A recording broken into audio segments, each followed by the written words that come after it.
本就係靈魂溝通。咁嘅靈魂咧，其實咧嘅存在咧係唔淨止現在，係過去、現在、未來同埋呢個平衡宇宙唔同嘅時間線嘅。即使我哋發緊夢咧，都可能去咗呢個平衡世界。咁呢個唔多講啦。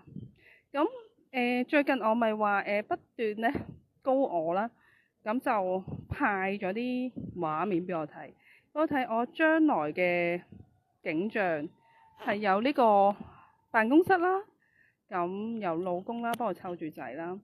咁之前咧係唔會咁多呢啲景象，一個月可能俾我睇幾次啦。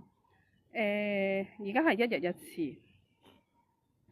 咁嗱，我相信啦，你哋都有聽講過一啲原生家庭或者過往創傷嘅體驗啦，其實會好影響咧我哋嘅未來。咁靈魂解讀就係幫助你咧睇翻你個情緒衍生喺乜嘢時間，即係譬如你童年時期，我好驚跌倒嘅，你以後就唔夠膽好放膽咧展現自己實力，唔夠膽去衝。咁其實呢個都係一個信念嘅構成。當你咧好想做一件事嘅時候咧，你就會好拉扯。所謂我哋咧，我喺你靈魂 read 到嘅畫面咧，其實係已經真係發生緊嘅。